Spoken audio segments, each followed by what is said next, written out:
Hello and welcome to SPMIS Academy. Today we will analyze important newspaper articles of 27th March 2024. Please note you can download the PDF version of today's newspaper analysis by clicking the link given in the comment section. This is the list of the topics that we will be covering from today's newspaper. The first topic is about climate financing. This topic is important from our syllabus GS paper 3 environment point of view. It can also be used in GS paper 4 ethics and integrity. देखिए ये topic को अगर हमें detail में समझना है तो पहले हमें समझना होगा general progression curve of an economy. इसका मतलब है कि कोई भी इकोनॉमी किन किन स्टेजेस से होते हुए ग्रो करती है। देखिए नॉर्मली कोई भी इकोनॉमी 3 स्टेजेस में ग्रो करती है। जो बिल्कुल पहला स्टेज होता है उसमें वो इकोनॉमी फोकस करती है एग्रीकल्चर और अलाइड एक्टिविटीज़ पे, क्योंकि बेसिक नीड्स इंसान की होती हैं खाने पीने की। तो खाने पीने की चीज़ों पे, फूड सिक्योरिटी पे सबसे पहले कोई इकोनॉमी फोकस करता है। किसी भी देश का इकोनॉमिक प्रोग्रेशन या इकोनॉमिक हिस्ट्री ऐसे ही चलेगा। पहले वो देश फोकस करेगा एग्रीकल्चर पे, अलाइड एक्टिविटीज़ पे। जब वहाँ पे सेल्फ सफिशियंसी आने लगेगी, ज़्यादा से ज़्यादा वहाँ प्रोडक्शन होने लगेगा, तो ये कर्व दिखाया जा रहा है एग्रीकल्चर और अलाइड एक्टिविटीज़ में प्रोडक्शन को। जब वहाँ पे सेल्फ सफिशियंसी आने लगेगी तो फिर धीरे धीरे वो इकोनॉमी क्या करती है कि अपने वर्क फोर्स को, अपने पॉपुलेशन को शिफ्ट कराती है नेक्स्ट लेवल की इकोनॉमिक एक्टिविटी पे, जिसको कहते हैं हम लोग manufacturing, which will be stage 2। तो नेचुरली जब स्टेज 2 में ज़्यादा से ज़्यादा वर्क फोर्स शिफ्ट होगा तो स्टेज 1 का प्रोडक्शन नीचे जाएगा, एग्रीकल्चर का प्रोडक्शन नीचे जाएगा और मैन्युफैक्चरिंग का प्रोडक्शन ऊपर जाएगा। And this goes up because more and more workforce is now engaged into stage 2 level of activities. Then stage 1 में जो प्रोडक्शंस थे वो नीचे जाएंगे। बट जो इकोनॉमी है वो इसको डेलिबरेटली होने देती है, क्योंकि स्टेज 2 में जो प्रोडक्शन हो रहा है वो ज़्यादा रेम्यूनरेटिव है। रेम्यूनरेटिव मतलब उससे ज़्यादा कमाई होती है। एग्जाम्पल के लिए नेचुरल सी बात है कि कॉटन का क्रॉप प्रोड्यूस करने से ज़्यादा कमाई होगी कॉटन के क्लोथ्स प्रोड्यूस करने में। तो कॉटन क्रॉप ना प्रोड्यूस करके कोई भी इकोनॉमी कॉटन क्लोथ प्रोड्यूस करना चाहेगी, फैक्ट्रियां डेवलप करना चाहेगी, मैन्युफैक्चरिंग करना चाहेगी। और वर्कर लेवल पे भी वर्कर्स को कॉटन को उगाने से, कॉटन को प्रोड्यूस करने से ज़्यादा इनकम उनको जनरेट होगा if they work in cotton factory. Same is true for sugar cane. Sugar बनाने में ज़्यादा इनकम होगा rather than growing sugar cane. So इस तरीके से धीरे धीरे workforce shifts into the second stage of economic activity which is manufacturing, and allied and agricultural activity will decline. अब अपनी एग्रीकल्चर नेसेसिटीज को या फूड रिक्वायरमेंट को कैसे पूरा करते हैं वो देश, तो वो एग्रीकल्चरल नीड्स जो है अपने वो इंपोर्ट करके मीट कर लेते हैं। और जो प्रोडक्ट मैन्युफैक्चरिंग सेक्टर से डेवलप हो रहे हैं उसको वो एक्सपोर्ट करते हैं। तो एक्सपोर्ट से उनको कमाई ज़्यादा होती है because this is high and product. Cotton के कपड़े बेचिए कॉटन क्रॉप्स को इंपोर्ट करके, तो कॉटन को इंपोर्ट कीजिए, कॉटन थ्रेड्स को इंपोर्ट कीजिए और cotton made finished products export कीजिए। So it will help the economy to earn more from global trade. तो इस तरीके से एक इकोनॉमी स्टेज 1 से स्टेज 2 में मूव करती है। जब स्टेज 2 पे वो स्टेबलाइज हो जाती है तो धीरे धीरे it starts moving in the stage 3 which is service sector, क्योंकि service sector is even more remunerative as compare to manufacturing.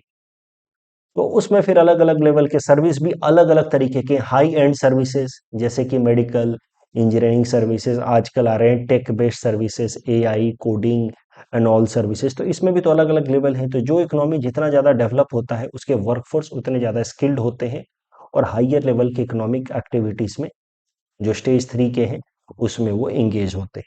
तो नेचुरली जब वो स्टेज 2 से स्टेज 3 की तरफ जाएंगे तो फिर स्टेज 2 का प्रोडक्शन नीचे जाएगा। आज आप ब्रिटेन में चले जाएं, एक वक्त Manchester city was known for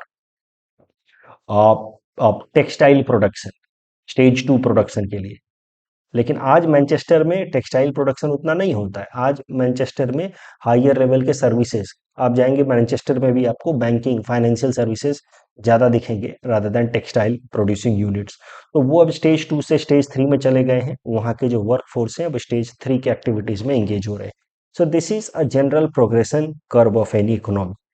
first they focus on stage 1, then stage 2 and then stage 3। और ये सारा का सारा खेल जो है स्किल का भी है। जब इकोनॉमी के अंदर इनकम कम रहता है, स्किल सेट लोगों का कम रहता है, तो स्टेज 1 में रहते हैं। फिर जैसे जैसे स्किल सेट इंप्रूव होता रहता है, they get engaged into stage 2, and even with higher skill set the workforce engages into stage 3। मैं ये नहीं कह रहा कि जो देश में स्टेज 3 लेवल के इकोनॉमिक एक्टिविटीज हो रहे हैं ज़्यादा, वहाँ पे स्टेज 1 बिल्कुल नहीं हो रहा। ऐसा नहीं है कि यूएस में या वेस्टर्न यूरोपियन कंट्रीज में जैसे ब्रिटेन फ्रांस में स्टेज 1 बिल्कुल नहीं होता, बट ज़्यादातर वर्क फोर्स जो है ऐसे मूव हो रहा है। स्टेज 1 एक्टिविटी जो है एक वक्त हाई था, अब डिक्लाइन हो गया। स्टेज 2 एक्टिविटीज भी एक वक्त हाई था, अब डिक्लाइन हो रहा है। They are moving more into the stage 3 activities. You see, अभी ब्रिटेन फ्रांस और यूएस की अगर बात की जाए, ब्रिटेन फ्रांस आगे हैं, अमेरिका थोड़ा पीछे है। इनकी आप अगर इकोनॉमिक ट्रांजिशन के टाइमलाइन को देखें, तो बाय द लास्ट और to last decades of 18th century 1780 1790s में आप देखोगे कि they started transitioning from stage 1 to stage 2। सबसे पहले ब्रिटेन फ्रांस, आप देखिए जो इंडस्ट्रियल रिवॉल्यूशन भी आया सबसे पहले ब्रिटेन में आया। द फर्स्ट इंडस्ट्रियल रिवॉल्यूशन जो हम इकोनॉमिक क्लास में डिस्कस करते हैं, फ्रांस में, और कुछ दिनों बाद यूएस में। थोड़ा लैग में चल रहा था यूएस। तो स्टेज 1 से स्टेज 2 का जो ट्रांजिशन है that started in these economies by the last decade of 18th century.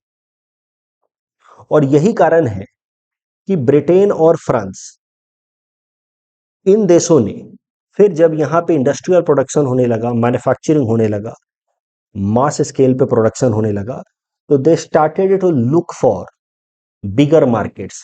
क्योंकि अब यहाँ पे मास प्रोडक्शन हो रहा था, मैन्युफैक्चरिंग हो रही थी थ्रू इंडस्ट्रीज, स्टेज 2 प्रोडक्शन हो रहा था। तो उनकी नेशनल रिक्वायरमेंट, अब ब्रिटेन के जितने रिक्वायरमेंट है या फ्रांस के जितने रिक्वायरमेंट है, उससे कहीं ज़्यादा वो प्रोड्यूस कर रहे थे, क्योंकि वहाँ पे फैक्ट्रियाँ आ रही हैं and factories do mass production.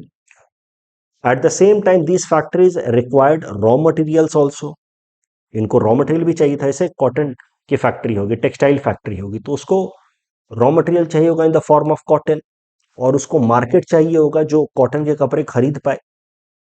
तो इस तरीके से these countries, specially Britain and France, जहाँ पे पहला इंडस्ट्रियल रिवॉल्यूशन सबसे पहले आया, स्टीम बेस्ड इंजन्स आने लगे, फैक्ट्रियां लगने लगी, जो स्टेज 1 से स्टेज 2 की तरफ सबसे पहले ट्रांजिशन हुए 1780s में, 1790s में, उन लोगों ने क्या किया, एशिया और अफ्रीका के कई सारे देशों को, जहां पे उनका मर्केंटाइल रिलेशन था, मतलब ट्रेड वाला रिलेशन था।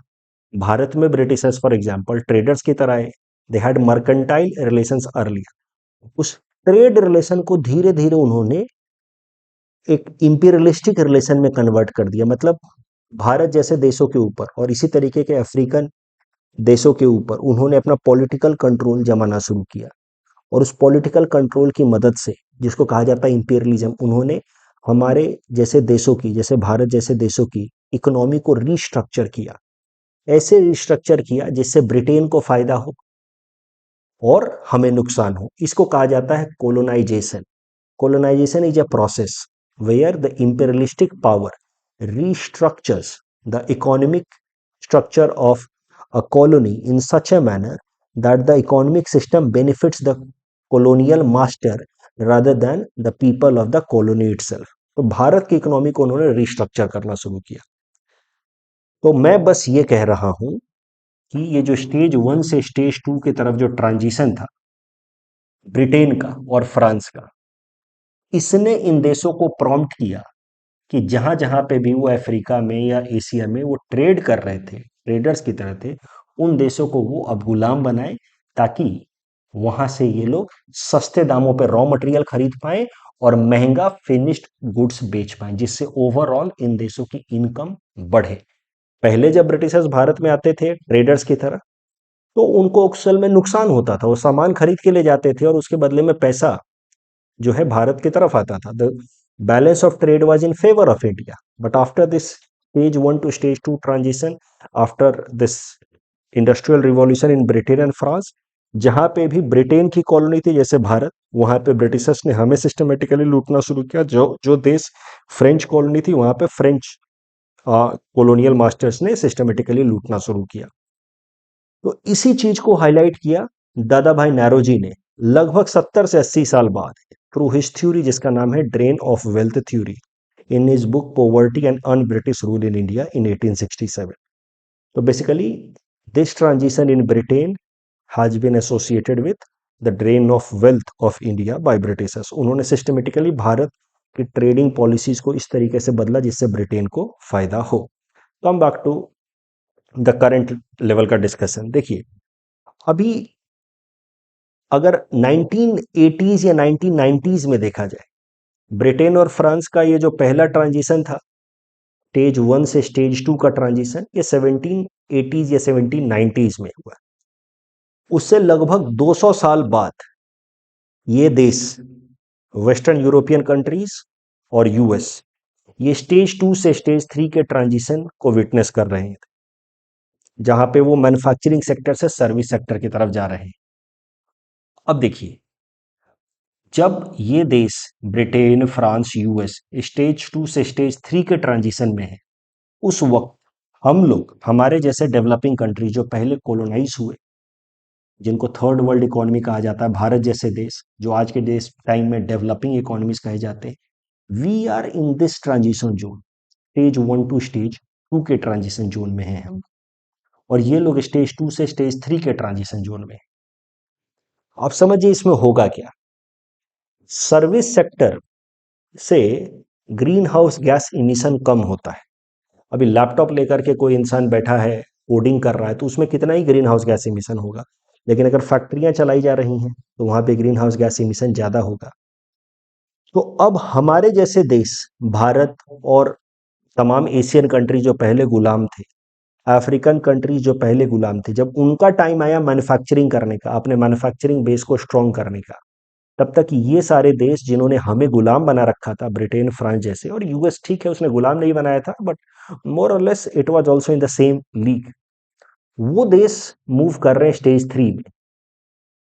तो अब जब दुनिया में ग्रीन हाउस गैस का प्रॉब्लम देखा जा रहा है, ग्लोबल वार्मिंग का प्रॉब्लम देखा जा रहा है, तो इसको कर्ब करने के लिए दुनिया भर के देश साथ में आते हैं। बट इस ग्लोबल वार्मिंग और ग्रीन हाउस गैस इमिशन के पीछे ज्यादातर जिम्मेदार तो वो देश हैं जो स्टेज 2 में पहले आए, तमाम इमिशन करके अब वो स्टेज 3 में जा रहे हैं। तो ये एक अजीब समस्या है। जिन देशों को अब इमिशन करना है, जो अब स्टेज 2 में आ रहे हैं, उनके लिए ये देश जो स्टेज 3 में पहुंच चुके हैं, वो रिस्ट्रिक्शंस लगा रहे हैं कि नहीं यार, अब ग्लोबल वार्मिंग नहीं करना है, ग्रीन हाउस गैस इमिशन नहीं करना है। सो this is a kind of a difficult situation. By 1970s or 80s, world countries had started to realize the problem of global warming, greenhouse gas emission. उसके लिए अब green house gas emission को cut down करना होगा। But green house gas emission को cut down करने के लिए मैन्युफैक्चरिंग एक्टिविटीज को रेस्ट्रिक्ट करना होगा।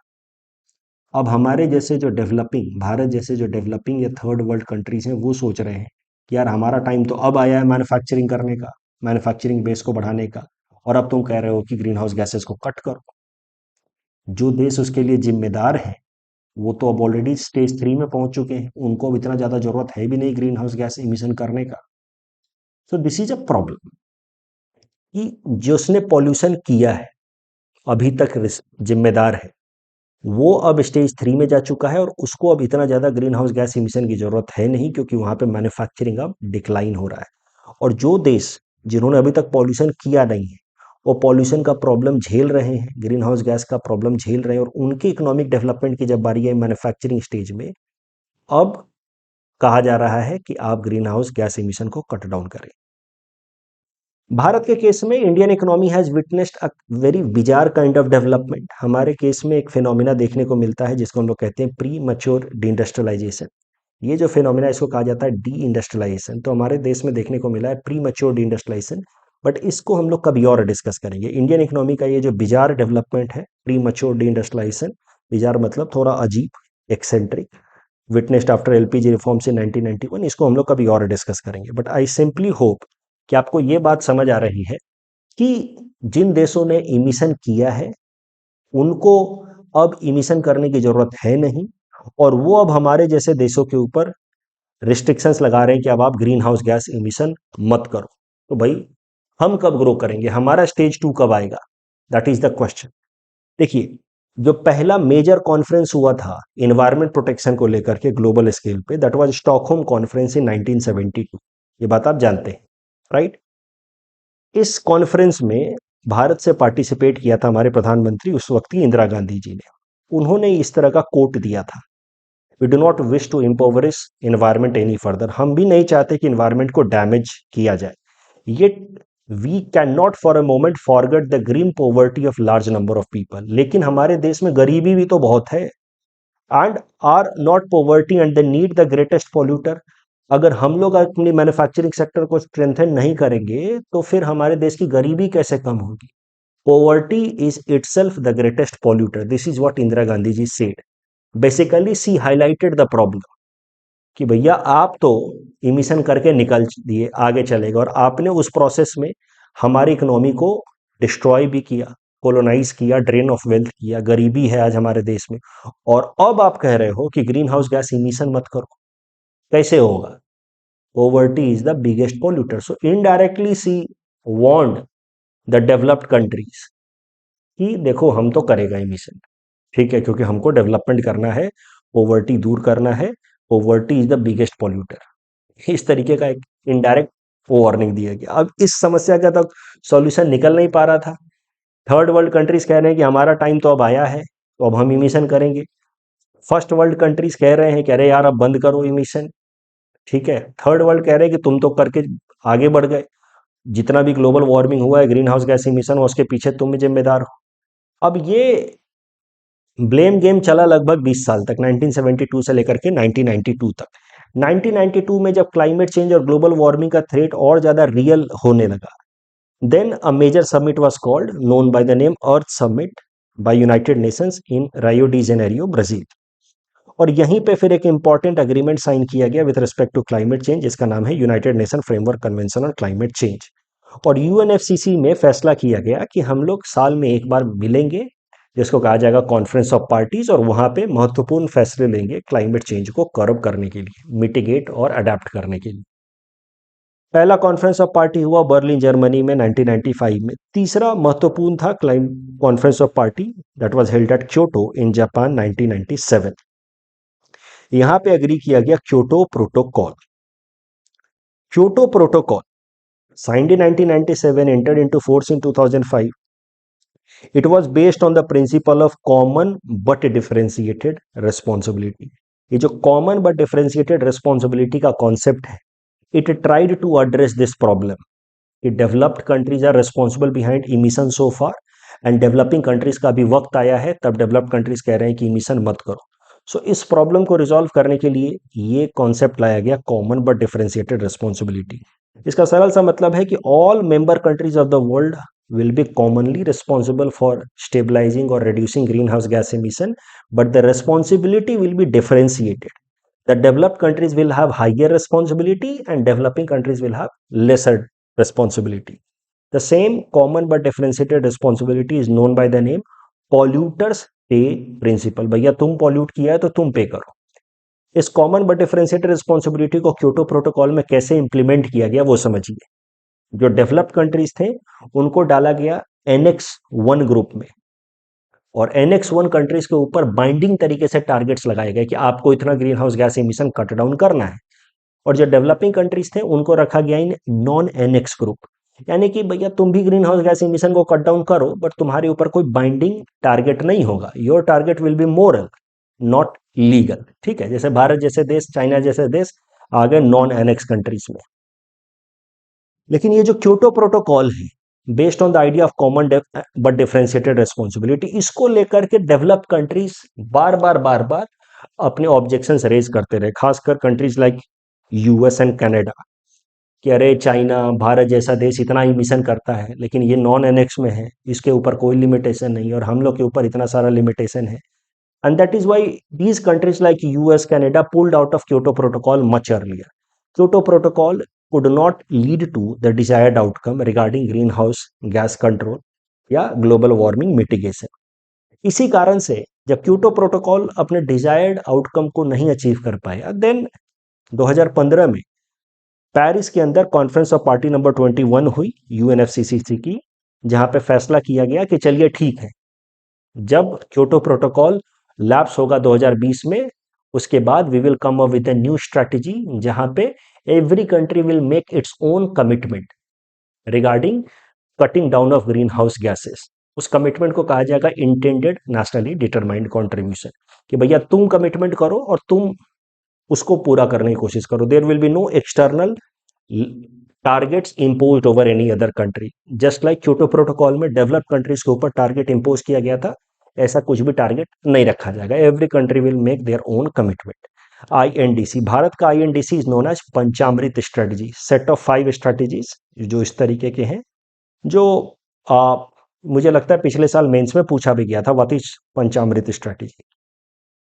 तो कॉमन बट डिफरेंशिएटेड रिस्पॉन्सिबिलिटी वाला जो आइडिया है क्योटो प्रोटोकॉल के थ्रू, वो तो फेल हो गया. फिर डेवलपिंग कंट्रीज ने बोला लेकिन यार तुम ज्यादा रिस्पॉन्सिबल हो, you are more responsible for green house gas emission first of all, plus you are more capable of mitigating and adapting against green house gas emission. तो तुम रिस्पॉन्सिबल भी ज्यादा हो और कैपेबल भी ज्यादा हो, ऐसा डेवलपिंग कंट्रीज ने कहा डेवलप्ड कंट्रीज को. तो चलो ठीक है, तुम बाइंडिंग टारगेट्स नहीं लेना चाहता, लेकिन किसी और तरीके से तो हमारी मदद करो ताकि हम लोग भी ग्लोबल वार्मिंग से लड़ सकें. तो फिर एक कॉन्सेप्ट लाया गया क्लाइमेट फाइनेंस का. क्लाइमेट फाइनेंस मतलब the developed countries will give some fund, will mobilize some fund for the developing countries so that the developing countries can also adopt the new technologies which will help developing countries to curb greenhouse gas emission.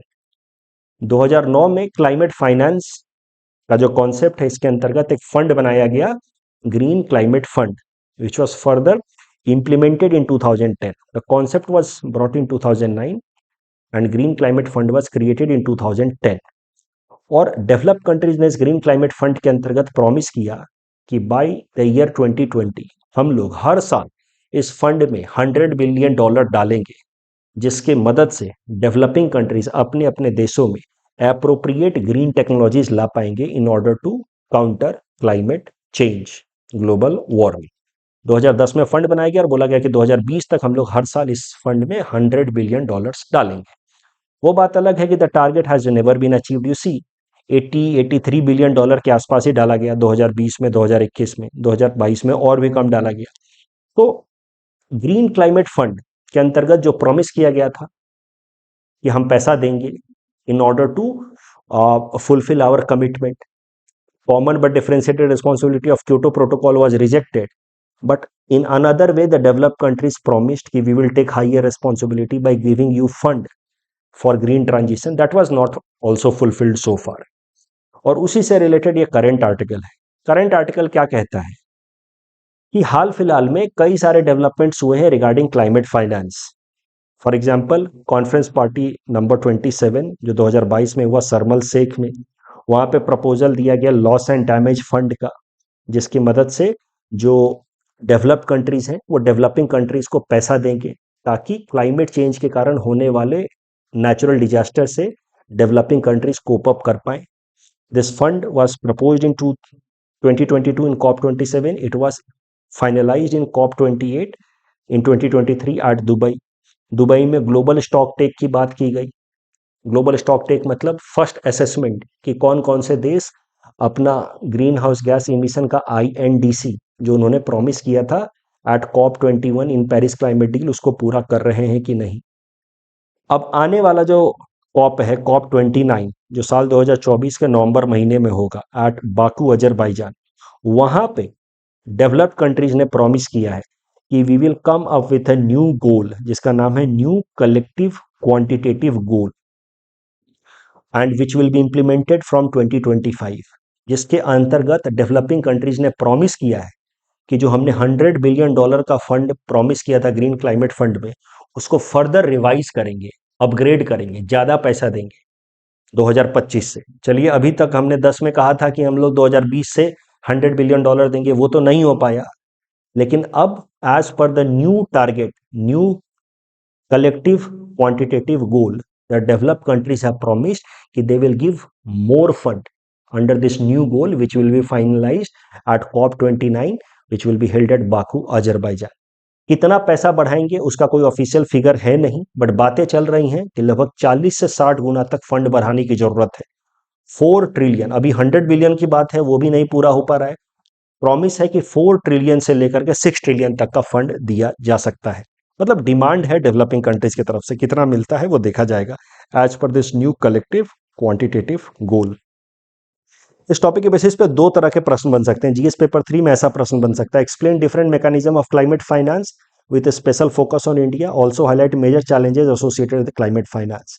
Climate finance क्या होता है पहले बता दीजिए। Mobilisation of fund to adapt and mitigate against climate change. फिर बताइए different mechanism for climate finance. National level पे सरकारी कितने सारे इनिशिएटिव्स हैं, sovereign, green bonds, budgetary allocation under initiatives like Green India Mission, statutory provisions like compensatory forestation, schemes like PM मुफ्त बिजली सूर्य घर योजना, स्टेट लेवल पे इनिशिएटिव्स हैं, ये सब बताइए।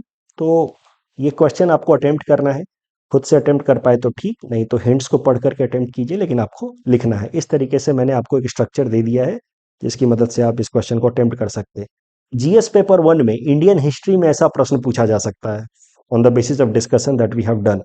The process of industrialization in Europe and colonization in India are the two faces of the same coin. Europe के अंदर colonization had direct impact on Europe के अंदर industrialisation, I am so sorry, had direct led to colonization in India. Europe के अंदर industrialisation हुआ जिस कारण से जो ट्रेड रिलेशन था यूरोप का और भारत का, mercantile relation, transformed into imperialistic and colonial relation, and that led to systematic drain of wealth from India. यही बातें आपको लिखनी है। अगेन हिंट्स मैंने दे रखा है जिसको पढ़ करके आप इस क्वेश्चन को अटेम्प्ट कर सकते हैं। इस टॉपिक के बेसिस पे प्रीलिम्स प्रैक्टिस क्वेश्चन हमने आपको दे रखा है। Please attempt this question and submit the answer in the comment section. The next article is about population related strategy in India. This topic is important from our syllabus GS paper 3 Indian economy point of view. देखिए, इस article को समझने के लिए पहले हमें समझना होगा the concept of total fertility rate. Total fertility rate का मतलब होता है कि on an average how many number of children a woman bears in her reproductive cycle. अपने पूरे जीवन काल में, रिप्रोडक्टिव साइकिल में एक वुमन कितने बच्चों को ऑन एन एवरेज जन्म देती है, उसको कहा जाता है टोटल फर्टिलिटी रेट। तो टोटल फर्टिलिटी रेट का सीधा सीधा इंपैक्ट होता है population growth of any country. अगर टोटल फर्टिलिटी रेट हाई है तो पॉपुलेशन काफी जल्दी जल्दी बढ़ेगा उस देश का। टोटल फर्टिलिटी रेट अगर नीचे गिर रहा है तो फिर population growth rate will be lower. और टोटल फर्टिलिटी रेट में एक कॉन्सेप्ट होता है रिप्लेसमेंट फर्टिलिटी रेट का। रिप्लेसमेंट फर्टिलिटी रेट मतलब अगर उतना फर्टिलिटी रेट हो जाए तो फिर पॉपुलेशन ना बढ़ेगा ना घटेगा, it will stagnate. And replacement fertility rate as per United Nations is 2.1। मतलब ऑन एन एवरेज अगर 10 वुमेन 21 बच्चों को जन्म देती हैं अपने रिप्रोडक्टिव साइकिल पर, तो फर्टिलिटी रेट इज 2.1। एक वुमेन 2.1 बच्चों को दे रही है, यानी कि कहा जाए तो 100 वुमेन ऑन एन एवरेज अपने रिप्रोडक्टिव साइकिल में 210 बच्चों को जन्म दे रही। तो फर्टिलिटी रेट विल बी 2.1। अगर किसी देश का फर्टिलिटी रेट 2.1 होता है तो उसको कहा जाता है replacement fertility rate, where the population will stagnate, neither increase nor decrease. Bharat के अंदर अगर बात की जाए तो हमारे देश के अंदर फर्टिलिटी रेट लगातार गिर रहा है। अब देखिए 1950 से लेकर के 2020 तक का ये रिपोर्ट है, ये ग्राफ है। और national family health survey number 5 के हिसाब से total fertility rate in India has come down to 2.0 which is lesser than replacement fertility rate. That means in coming years the population in India will stagnate for few years and then it will further decline. और अब हाल फिलहाल में एक report publish हुई है by Lancet which is an international medical journal. Lancet, आप mains answer में sources का जितना अच्छा कोट करेंगे, जितना कोट करेंगे डेटा के लिए कौन सा सोर्स है, उतना बेहतर आपका आंसर लगेगा। तो लैंसेट ने स्टडी करके बताया कि भारत के अंदर fertility rate will dip up to 1.29 by 2050। इस तरीके से फर्टिलिटी रेट डिप करेगा, 1.29 तक पहुंच जाएगा 2050 तक। और by year 2100 it will go up to 1.04। इसका क्या असर पड़ेगा इंडियन इकोनॉमी पे? रिप्लेसमेंट रेट है 2.1 और 2050 तक हमारा total fertility rate will come down to 1.29। इसका मतलब ये होगा कि the proportion of dependent population will increase. Old age लोगों की संख्या ज्यादा से ज्यादा बढ़ती जाएगी। As per this report 1 in 5 Indian will be a senior citizen, यानी कि 20% लोग जो होंगे वो डिपेंडेंट पॉपुलेशन होंगे, सीनियर सिटीजन होंगे। इसका सीधा सीधा इंपैक्ट होगा कि government will need to make huge investment in geriatric care. Geriatric care मतलब ओल्ड एज लोगों के केयर में, जिसका डायरेक्ट कोई बेनिफिट नहीं मिलता इकोनॉमी पे। देखिए, इसका मोरल ऑब्लिगेशन जरूर है सरकार का जेरियाट्रिक केयर, लेकिन उसका इकोनॉमी को सीधा सीधा बेनिफिट नहीं मिलता है। Government will have to make huge investment in geriatric care and pension policy. Working age population will deplete. इससे क्या होगा? देश की ओवरऑल प्रोडक्टिविटी भी घटेगी और इकोनॉमी का ओवरऑल प्रोडक्शन भी घटेगा। जो भारत का भी एडवांटेज है चीप लेबर फोर्स, वो धीरे धीरे खत्म हो जाएगा। और जब चीप लेबर फोर्स नहीं रहेगा हमारे देश के अंदर, ओल्ड एज पॉपुलेशन बढ़ेगा, तो cost of living will go up. और कॉस्ट ऑफ लिविंग हाई होने के कारण further couples will be discouraged to have children, and that will lead to further decline in fertility rate, and this will lead to a kind of vicious cycle। तो ये एक समस्या होने वाली है। देखिए, पॉपुलेशन ज्यादा होना तो बुरी बात है ही, लेकिन इस स्टडी के बेसिस पे ये कहा जा रहा है कि पॉपुलेशन का बहुत जल्दी जल्दी गिरना वो भी बुरी बात है, क्योंकि इकोनॉमी एकाएक से कोलैप्स हो सकती है। इसके लिए पॉसिबल सॉल्यूशन क्या है? देखिए, ऐसा नहीं है कि this problem is India specific problem, सिर्फ भारत में समस्या देखी जा रही है। कई सारे देश, यूरोपियन देशों की बात कर लें, आप चाइना की बात कर लें, वो अभी के टाइम में, भारत में तो ये समस्या लगभग 20-25 साल बाद आएगी, बट कई सारे देशों में इंक्लूडिंग चाइना ये समस्या आज के डेट में ही देखी जा रही है। चाइना के अंदर आप देखो तो वहां की TFR है 1.3 currently, and that is why China's advantage of cheap labour which was once advantage of China is now gone.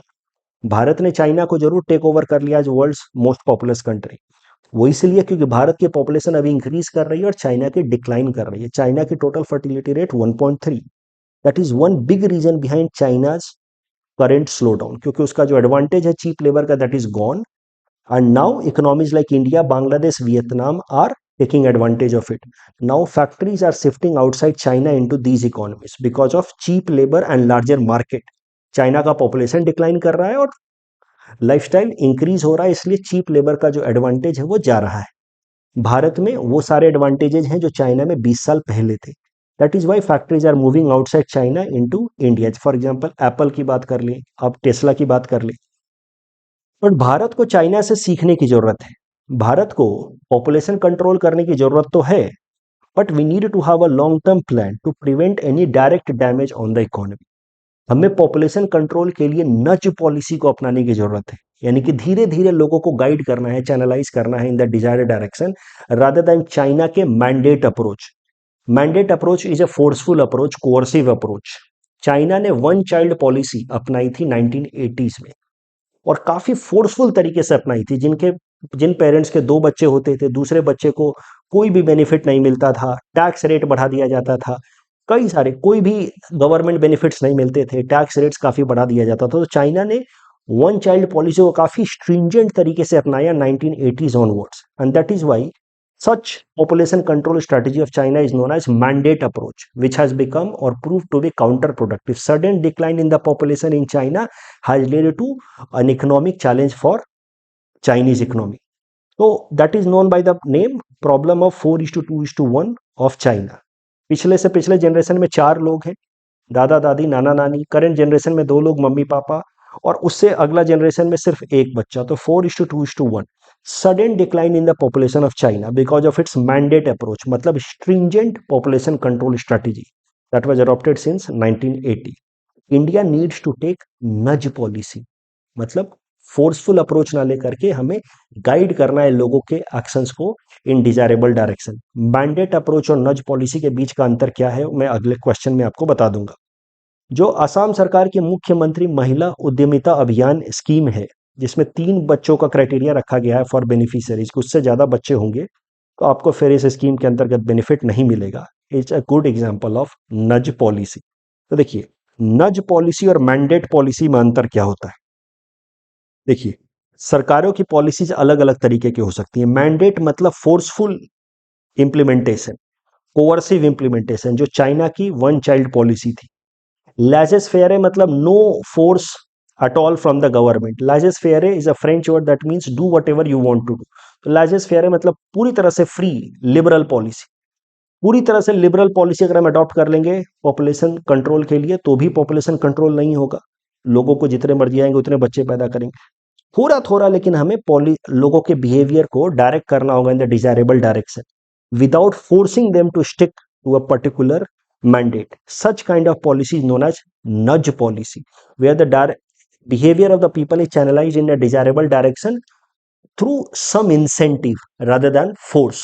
Bharat के अंदर जितनी भी स्कीम्स हैं लोगों के बिहेवियर को डिजायरेबल डायरेक्शन में चैनलाइज करने के लिए विदाउट फोर्सफुल या कोअर्सिव मेजर। फॉर एग्जांपल स्वच्छ भारत मिशन, बेटी बचाओ बेटी पढ़ाओ, या अब असम के अंदर मुख्यमंत्री महिला उद्यमिता अभियान। All such policies would be an example of nudge policy. The next article is about World Bank report on gender pay gap. This topic is useful for GS paper 1 Indian society, GS paper 4 ethics and integrity, as well as essay paper. देखिए, gender pay gap is basically difference between average income for men with respect to women. On an average women कितना कमाती हैं, women workforce कितना कमाता है और men workforce कितना कमाता है, दोनों का एवरेज इनकम ले लिया जाए, उसके बीच का जो गैप है वो कहा जाता है gender pay gap. International labour organisation के हिसाब से gender pay gap is one of the most quantifiable या measurable indicator of inequality between men and women. World Bank report के हिसाब से हाल फिलहाल में रिपोर्ट आई है, gender pay gap globally is 77% for every $1। यानी कि सरल भाषा में कहें तो ऑन एन एवरेज दुनिया भर में मेन जो लोग काम करते हैं, वर्किंग मेन अगर $1 कमाते हैं तो working women on an average $0.77 कमाती है। यानी कि उनके तुलना में, मेन के तुलना में विमेन ऑन एन एवरेज $0.23 कम कमाती है। भारत के केस में ये जो वर्किंग वुमेन और वर्किंग मेन का एवरेज पे है, उसका gap which is gender pay gap is even wider as compare to global standard. दुनिया भर में 77% है, भारत में 73% है। यानी कि मेन और विमेन के बीच में जो इनकम का अंतर है वो 27% है, as per a private survey named Monster salary index report. Again if you mention the source it will increase the gravity of your answer. तो gender pay gap is major reason behind India's poor ranking in gender gap report. Gender gap report आप अपने PT के time में जरूर आपने पढ़ा होगा, याद होगा। जेंडर गैप रिपोर्ट के अंतर्गत आता है gender gap index which is published by world Economic forum, जिसमें दुनिया के 146 कंट्रीज को रैंकिंग दी जाती है। भारत का रैंक काफी खराब रहा साल 2023 में 127। क्यों? क्योंकि जेंडर गैप रिपोर्ट में 4 पैरामीटर्स लिए जाते हैं, इकोनॉमिक पार्टिसिपेशन, इकोनॉमिक अपॉर्चुनिटी। और इकोनॉमिक अपॉर्चुनिटीज में आप देखिए भारत का स्कोर वर्ल्ड स्कोर से और नीचे है। यानी कि gender gap as far as economic payment is concern, economic remuneration is concern, is even poorer as compare to global standard. तो 4 में से एक पैरामीटर है इकोनॉमिक पार्टिसिपेशन, दूसरा educational attainment, health survival and political empowerment. तो चूंकि भारत के अंदर विमेन का इनकम मेन के इनकम की तुलना में काफी कम है as compare to global standard, that is why हमारा रैंकिंग जो है वर्ल्ड इकोनॉमिक फोरम के ग्लोबल जेंडर गैप रिपोर्ट में काफी खराब है। तो इस तरीके से सारे डेटा को आप एक साथ कोट करेंगे तो इंडियन सोसाइटी में आप अपने आंसर्स विमेन रिलेटेड टॉपिक्स में अपने आंसर्स में आप थोड़ी सी ग्रेविटी डाल सकते हैं। क्या कारण है बिहाइंड जेंडर गैप? तो जेंडर गैप के पीछे मुख्य 2 कारण हैं। क्वांटिटेटिव फैक्टर, देखिए क्वांटिटेटिव फैक्टर मतलब विमेन का labour force participation rate is lower than men का labour force participation. Labour force participation simply means कि जो वर्किंग एज पॉपुलेशन है 16 से 60 साल की, उसमें कितने लोग एक्चुअल में काम कर रहे हैं, नहीं तो काम ढूंढ रहे हैं। Such number is known as labour force participation rate. तो वर्ल्ड लेवल पे विमेन का लेबर फोर्स पार्टिसिपेशन है 47%। यानी कि जो वर्किंग एज विमेन है 16 से 60 साल की विमेन है, उसमें से 47% विमेन आर आइदर वर्किंग और लुकिंग फॉर वर्क, जबकि वहीं मेन का है 72%। भारत के केस में दोनों ही कम है। विमेन का labour force participation is very low 25% और मेन का है 53%। तो जब विमेन काम ही कम करेंगी या काम ढूंढेंगी ही कम, and most of the women will be engaged in care economy यानी कि household activities which is not remunerative, तो नेचुरली विमेन का एवरेज इनकम तो कम होगा ही, that is the quantitative factor. और दूसरा एक क्वालिटेटिव फैक्टर कि विमेन को जिस तरह की इकोनॉमिक अपॉर्चुनिटीज मिलती हैं उसका क्वालिटी ही लो रहता है, इसलिए उसमें इनकम भी कम जनरेट होता है। और लो क्वालिटी होने के पीछे दो कारण है, एक तो है जेंडर स्टीरियोटाइप। जेंडर स्टीरियोटाइप मतलब एम्प्लॉयर्स सोचते हैं कि विमेन जो है वो ज्यादा बड़ी रिस्पॉन्सिबिलिटीज ले नहीं पाएंगी because of their house hold responsibilities, इसलिए एम्प्लॉयर जो है विमेन को जनरली हायर मैनेजरियल पोस्ट नहीं देते। This is known as glass ceiling effect for women in economic opportunities. उनके लिए ग्लास जैसा एक सीलिंग है, दिखता नहीं है कि सीलिंग उनके प्रोग्रेस को लिमिट कर रहा है, बट फिर भी होता है क्योंकि एम्प्लॉयर्स के मन में रहता है कि विमेन इतनी बड़ी रिस्पॉन्सिबिलिटीज नहीं संभाल पाएंगी since they are having domestic responsibilities also. So qualitatively the women get lower level of work and that is why their income is less. उसके पीछे पहला कारण है gender stereotype, glass ceiling effect, और दूसरा कारण है कि विमेन का स्किल सेट ही नॉर्मली थोड़ा लोअर रहता है ऑन एन एवरेज मेन। और इसके पीछे कारण है patriarchal structure of the society. When women will get lesser opportunity for skill development, then naturally their skill set will be low, and once their skill set is low, their income will be low, and they will be engaged into lesser qualitative activities, economic activities, and that will lead to lesser income for them. Topic से related ये prelims practice question हमने आपको दे रखा है, please attend this question and submit the answer in the comment section. The next article is about nuclear energy summit. इसका सीधा सीधा मेंस में काम नहीं आएगा बट प्रीलिम्स में काम आ सकता है, तो अगले साल का प्रीलिम्स का भी तो तैयारी करना है हमें, राइट। तो देखिए न्यूक्लियर एनर्जी समिट हाल फिलहाल में कराया इंटरनेशनल एटॉमिक एनर्जी एजेंसी ने under its Atom for Net Zero programme. तो इंटरनेशनल एटॉमिक एनर्जी एजेंसी का Atom for Net Zero programme का गोल है कि न्यूक्लियर एनर्जी प्रोडक्शन को बढ़ाया जाए ताकि overall green house gas emission कम हो और लॉन्ग रन में नेट जीरो अटेन किया जा सके, यानी कि जितना ग्रीन हाउस गैस इमिशन हम कर रहे हैं उतना हम एब्जॉर्ब भी कर पाए। इंटरनेशनल एटॉमिक एनर्जी के Atom for Net Zero programme के अंतर्गत न्यूक्लियर एनर्जी समिट कराई गई हाल फिलहाल में in Brussels and this was chaired by Belgium. तो ये पहला न्यूक्लियर एनर्जी समिट था under overall International Atomic Energy Agency, कराया गया इन ब्रुसेल्स। इंटरनेशनल एटॉमिक एनर्जी एजेंसी जो है एक स्पेशलाइज एजेंसी है यूनाइटेड नेशंस की। ये तमाम एजेंसी जो है 17 agency, they are specialise agencies of United Nations, उसमें से एक है दिस IAEA। इसको 1957 में बनाया गया था to prevent misuse of nuclear technologies. इसका हेडक्वार्टर है इन वियना ऑस्ट्रिया। 2005 में इसको नोबेल पीस प्राइज में मिला for work in the direction of safe and peaceful world. इस टॉपिक के बेसिस पे प्रीलिम्स प्रैक्टिस क्वेश्चन हमने आपको दे रखा है, please attend this question and submit the answer in the comment section. McMahon Line से रिलेटेड ये दोनों स्टेटमेंट सही हैं। Tuberculosis is a bacterial disease. That's all from our side for today. Thanks for watching.